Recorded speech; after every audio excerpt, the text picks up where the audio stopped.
l'univers, l'humanité, l'homme. Comme l'histoire est un ensemble de débats, qu'on s'y retrouve beaucoup de questions, surtout des questions sur la création, sur le commencement de toutes choses. Aujourd'hui, voyons ensemble l'une des questions pertinentes, souvent qui a fait l'objet de débats partout dans les rues, dans les universités et partout, surtout dans les cercles religieuses.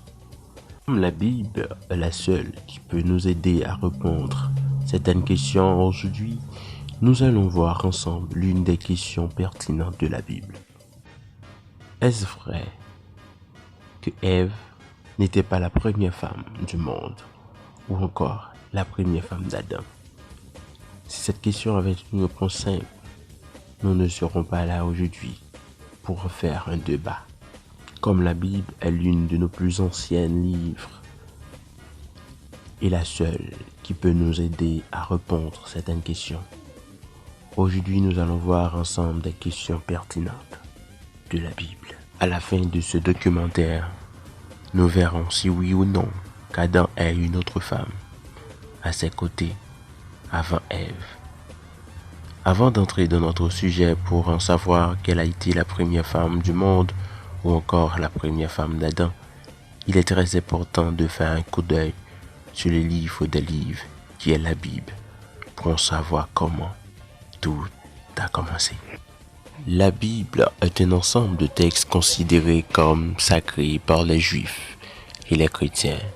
Les différents groupes religieux peuvent inclure différents livres. La Bible rassemble une collection d'écrits très variés, comme des récits des origines, des textes, des prophétiques, des poétiques, épîtres, pour en citer que cela. La rédaction de la Bible s'est faite entre le 8e siècle avant Jésus-Christ et le 2e siècle pour l'Ancien Testament et la deuxième moitié du 1er siècle, voire le début du 2e siècle.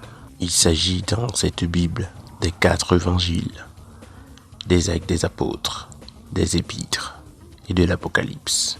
L'Ancien Testament, le mot testament vient du mot testamentum. Testament, témoignage. Dans un sens religieux, testament signifie alliance. L'Ancien Testament, aussi appelé Ancienne Alliance ou Premier Testament, désigne l'ensemble des écrits de la Bible antérieure. C'est à partir du milieu du 2e siècle que les chrétiens appellent cette Bible juive Ancien Testament, pour le distinguer des écrits réunis entre-temps dans le Nouveau Testament. Tous les livres du Nouveau Testament ont été rédigés en grec. L'Église chrétienne primitive se fonde sur cette version grecque des Septante. C'est pourquoi son Ancien Testament comprend, en plus de livres du Tanakh juif, d'autres livres ainsi que quelques compléments dans le livre d'Esther et Daniel. Sont appelés livres deutérocanoniques par l'Église catholique. Les églises orthodoxes qui les reconnaissent comme canoniques ne les désignent par aucun terme particulier. Les églises protestantes ont un Ancien Testament calqué sur la Bible hébraïque et ne reprennent pas ces livres qu'elles considèrent comme apocryphes. La Genèse est le premier livre de la Bible. Ce livre est considéré comme premier et fondamentalement par le judaïsme et le christianisme. Récit des origines, il commence par la création du monde, œuvre de Dieu, suivi d'une narration relatant la création du premier couple humain. Adam et Ève forment ce premier couple, mais désobéissent et sont exclus du jardin d'Éden. Dieu détruit alors l'humanité par le déluge, dont seul Noé et sa famille sont sauvés. Enfin, Dieu différencie les langues et disperse l'humanité sur la surface de la terre lors de l'épisode de la tour de Babel. L'essentiel de la Genèse est ensuite consacré au cycle d'Abraham, de Jacob et de Joseph. C'est ici que la Genèse raconte l'histoire de l'humanité. La Genèse est un livre anonyme, tout comme les autres livres pentateuques. Revenons à notre sujet qui est toujours dans la Genèse, qui est la première femme du monde, Ève ou Lilith. Pour entrer normalement dans ce sujet, il faut voir le but de cette question. Qui est la première femme du monde? Est-ce Ève ou Lilith? Pour trouver le but de cette question, il faut tout d'abord voir l'humanité en question. Parlons un peu de l'humanité.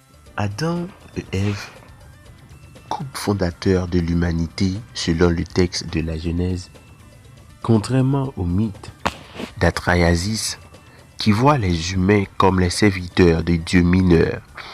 Les humains sont présentés par la Genèse comme l'aboutissement de la création, créés à l'image des dieux. Ils sont considérés comme des responsables de la nature et peuvent l'exploiter à leur guise. Même que cette mythe est presque identique à l'histoire de Noé. De plus, l'humanité est considérée comme dérivant d'un seul couple, Adam et Ève. Ève est un personnage du livre de la Genèse, dans ce texte qui fonde les croyances juives et chrétiennes. Elle est la première femme. Elle est la mère de l'humanité. Elle est également mentionnée indirectement dans le Coran comme l'épouse d'Adam.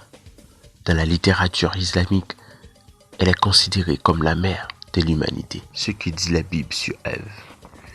Il existe dans la Genèse 2 passages évoquant la création de la femme. Une question. Il s'agit de quelle femme? Voyons un peu. Le premier passage indique Dieu créa l'homme à son image. À l'image de Dieu, il les créa, hommes et femmes. Il les créa. Genèse 1er, verset 27. Mais dans ce texte, on peut voir grammaticalement le verbe créer. Dans le sens biblique ou religion, on voit le mot veut dire donner l'existence, c'est-à-dire tirer du néant. Soyez féconds, multipliez-vous, remplissez la terre, rendez-vous maîtres et dominez les poissons des mers, les oiseaux du ciel et tous les reptiles et les insectes. Genèse, chapitre 1er, verset 28. Selon le second chapitre de la Genèse, Adam est le premier homme et a été créé par Dieu lors du 6e jour de la création, à partir de la poussière de la terre qu'il façonna à son image, avant de l'animer de son souffle. Genèse, chapitre 2, le verset 7. On indique que Dieu créa l'homme et la femme. Les théologiens disent que le 2e chapitre de la Genèse est l'explication du 1er chapitre.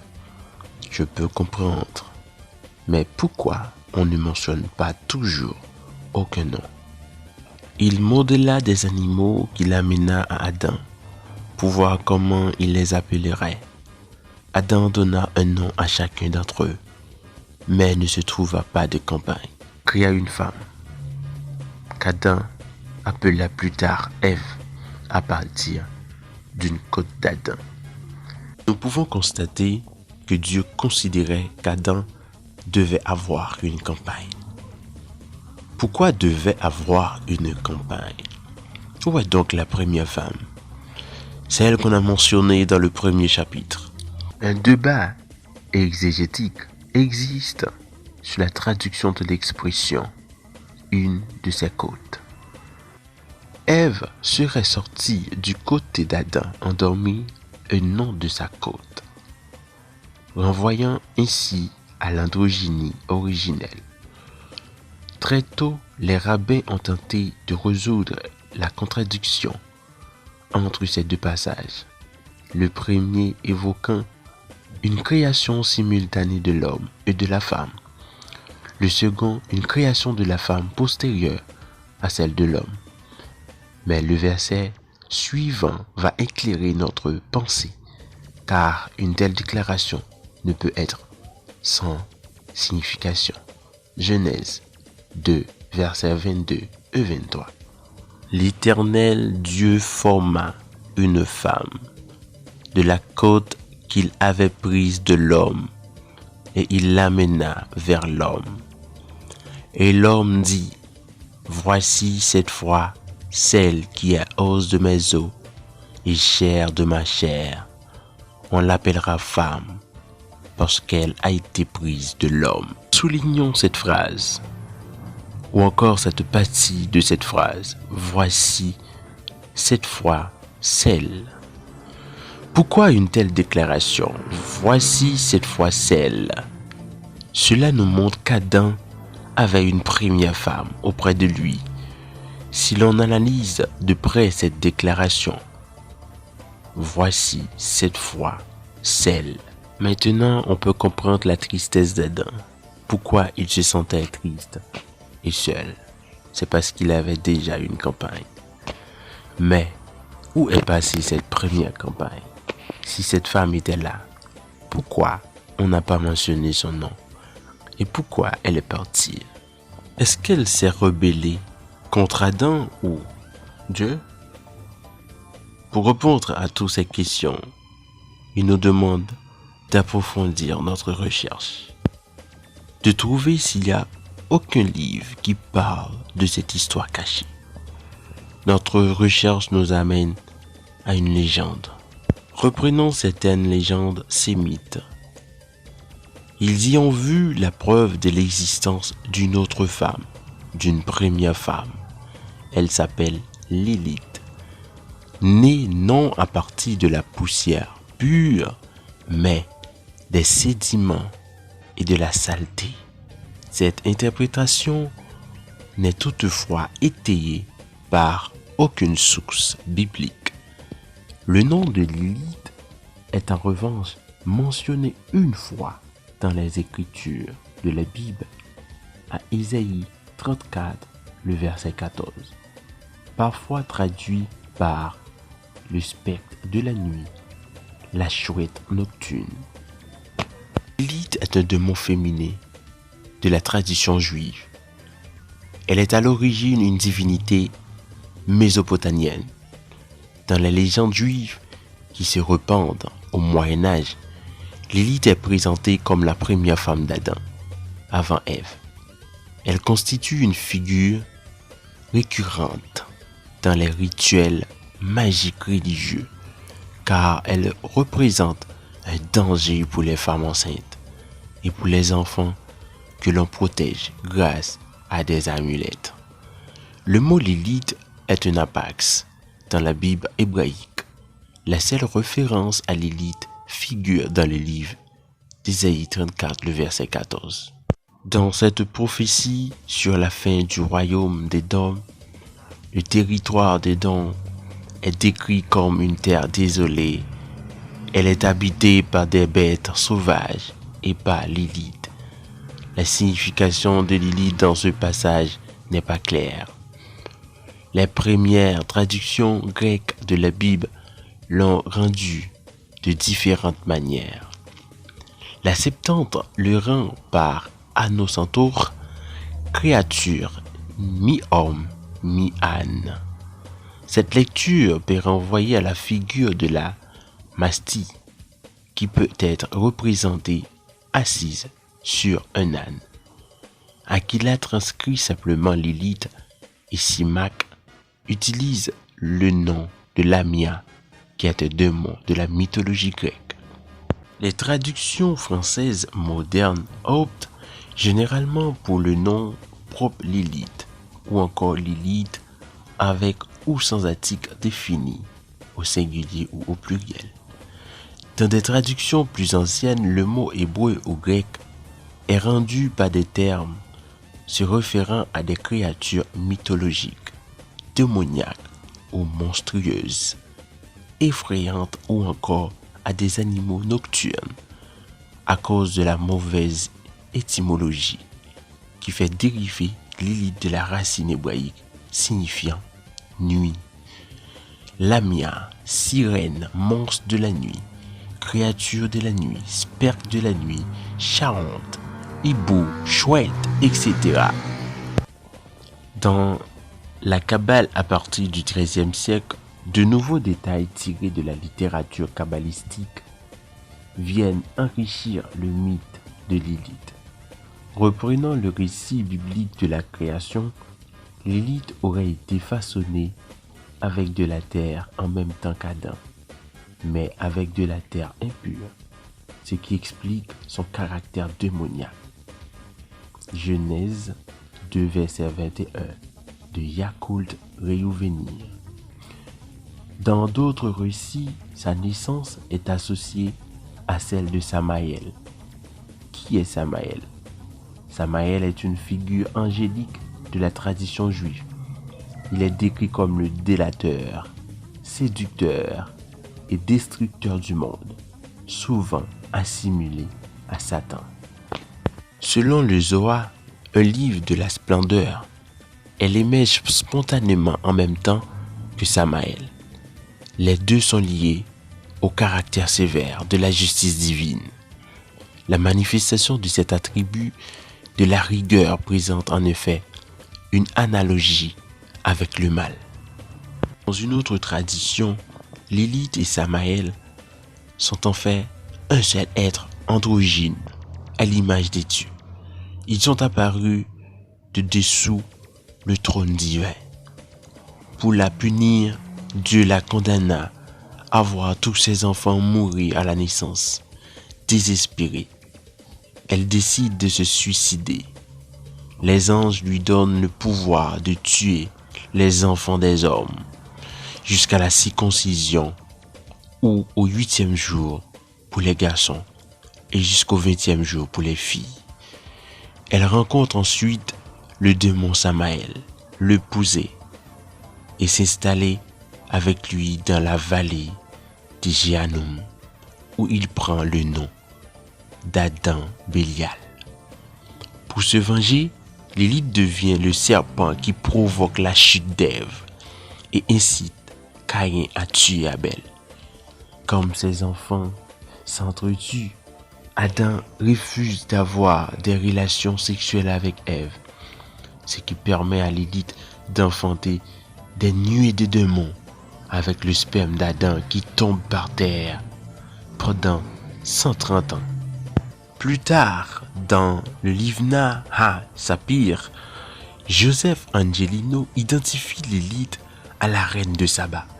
Tout son rôle de tentatrice, toujours selon ce livre, l'une des deux prostituées qui se disputent un enfant devant Salomon, le roi, serait également Lilith.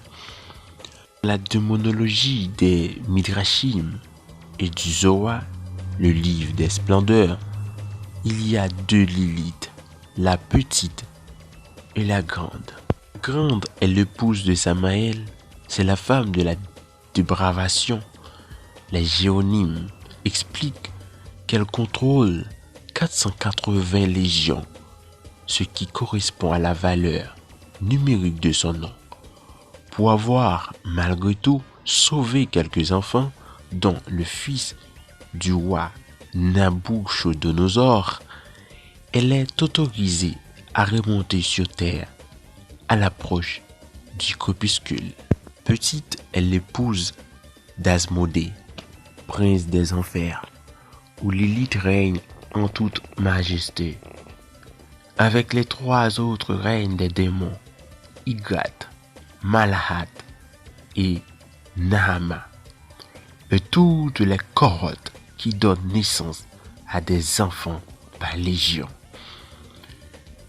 Yehuda Bar Rabbi relate dans sa Genèse Rabbah, le saint, béni soit-il, avait créé une première femme, mais l'homme, la voyant rebelle, pleine de sang et de sécrétions, s'en était écarté aussi le saint, béni soit-il, si elle reprit et lui en criait une seconde. Toujours dans Genèse Rabbah, chapitre 18, le verset 4, puis Caïn qui se querellait avec Abel pour la possession de la première Ève, soit la petite Lilith, sa première mère, le tua pour être sûr d'en être seul possesseur. À eux deux, ils engendraient la portion diabolique de l'humanité. Adam et Ève en engendraient la portion bénéfique. Dans Genèse, Rabbin, chapitre 22, le verset 7 au verset 30. En effet, contrairement à Ève que la Bible présente comme ayant été conçue à partir d'une côte d'Adam afin qu'elle lui soit dépendante et donc soumise, Lilith aurait été formée à partir d'Agile comme Adam et serait donc son égale, ce qui placerait la femme dans un statut non plus de subordination mais de parité égale face à l'homme. Écrit Lilith comme une femme qui serait sombre, de teint, aux yeux noirs ou brun foncé.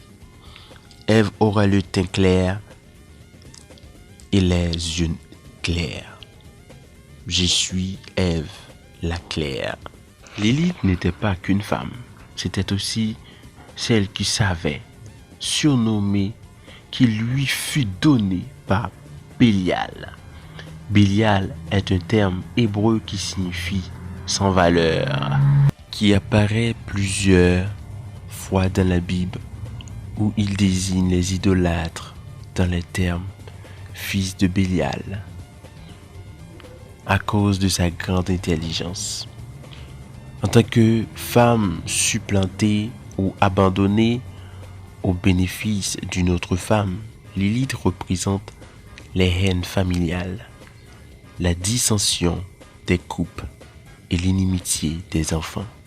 Dévorée elle-même par la jalousie, elle tue les nouveau-nés, allant jusqu'à les dévorer, s'enivrant de leur sang.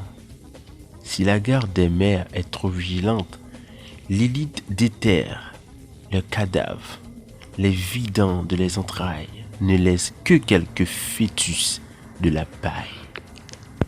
Toujours selon la tradition juive, Lilith punie par la stérilité pousse Satan, déguisé en serpent, a perverti Ève en la possédant charnellement.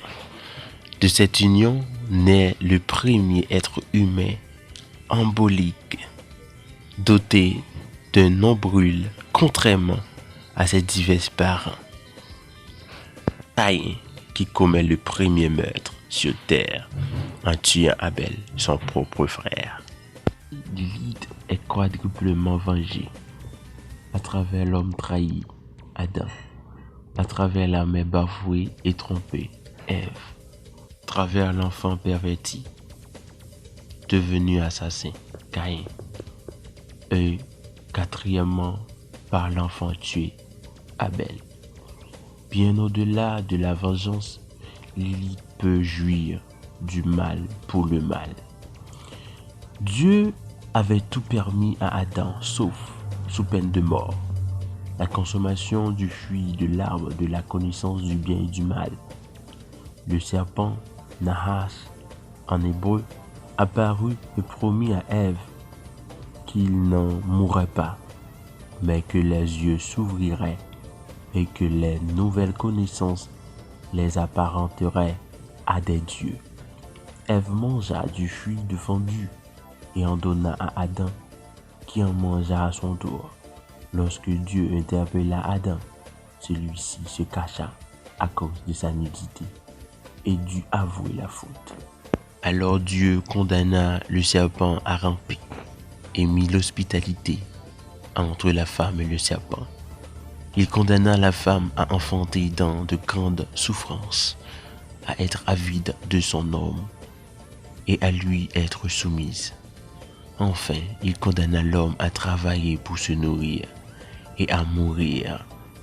Adam donna le nom Ève à sa femme, puis Dieu revêtit le couple de tuniques de peau. Il les chassa alors dans son jardin pour les empêcher d'accéder à l'arbre de vie qui les rendait immortels. Maintenant qu'ils ont fait le choix d'exercer leur liberté, Dieu les renvoya du jardin d'Éden et posta des chérubins pour garder le chemin de cet arbre. Le récit attribue d'abord 3 fils à Adam et Ève, Caïn, Abel et Seth, puis d'autres enfants dont le nom n'est pas donné. En hébreu, au sens littéral, Ève, ce nom signifie celle qui donne la vie. Cependant, l'absence de son nom dans la lettre Yod hébreu soulève une question d'interprétation.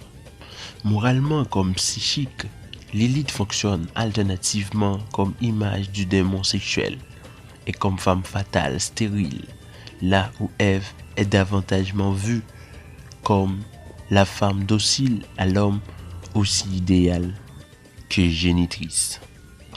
Dans la première version de la Genèse, premier chapitre, la femme est créée tout comme l'homme, à l'image de Dieu, à ses côtés. Certaines traductions considèrent le premier homme, qui n'est pas nommé, comme un androgyne. Dieu créa l'homme à son image, mâle et femelle. On trouve plus rarement Dieu créa l'homme à son image. À l'image de Dieu, il les créa. Il créa l'homme et la femme. Genèse 2, verset 7. Fait un passage au pluriel dans le texte original. Dieu créa l'homme à son image. Au sens générique du mot homme, puis dans la phrase suivante, le texte indique mâle et femelle. Il les créa. Les chapitres ne mentionnent pas les noms ni d'Adam ni d'Ève.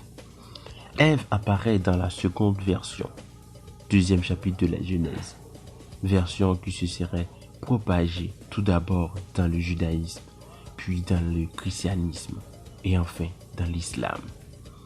Dans ce deuxième chapitre, Ève est tirée d'un côté de l'Adam primitif. Selon les traductions, il s'agit d'un côté ou d'une côte. Passage. Le Seigneur Dieu fit tomber dans un torpeur l'homme qui s'endormit. Diminution de la sensibilité, de l'activité, sans perte de conscience. Il prit l'une de ses côtes et renferma la chair à sa place. Le Seigneur Dieu transforma la côte qu'il avait prise à l'homme en une femme qu'il lui amena. L'homme s'écria, « Voici l'os de mes os et la chair de ma chair. Celle-ci, on l'appellera femme, car c'est de l'homme qu'elle a été prise. » Aussi l'homme laisse-t-il son père et sa mère pour s'attacher à sa femme, et ils deviennent une seule chair. Genèse 2, versets 21 au 24. Les deux versions sont compatibles. Selon cette interprétation du catholicisme, la parabole de sa création à partir d'une côte d'Adam suggère qu'ils sont d'une même essence, qu'ils sont différents mais égaux en valeur, ce qui est encore davantage précisé par le nom donné à la femme. Genèse 2, verset 23. Placée sur le même niveau d'être que le premier homme, et donc au-dessus de tous les autres êtres vivants, elle est son vis-à-vis.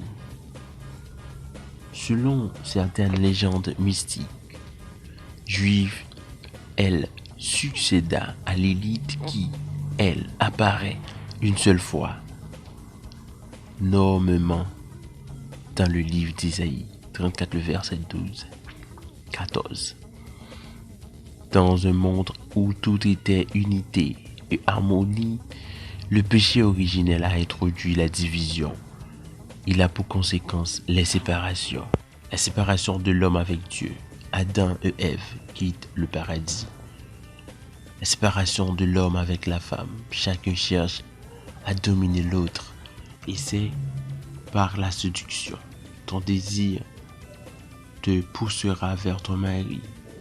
L'homme y arrive par la force, mais c'est lui qui dominera sur toi. Ils se méfient désormais l'un et l'autre. L'homme accuse la femme d'être l'auteur de la chute, alors qu'il en partage la responsabilité. La séparation de l'homme avec la création. Le sol produit désormais ses épines. Adam devra lui faire produire du pain à la sueur de son front. Le verset appelé Provangile promet la victoire finale de la femme sur le serpent qui l'a trompée. Je mettrai une hostilité entre toi et la femme, entre ton lignage et le sien. Il te casera la tête et tu l'atteindras au talon. Genèse 3, le verset 15. C'est ici que nous voyons l'histoire de Ève et de Lilith. Quelle que soit votre foi chrétienne ou votre niveau spirituel, ce documentaire était une recherche sur les Écritures.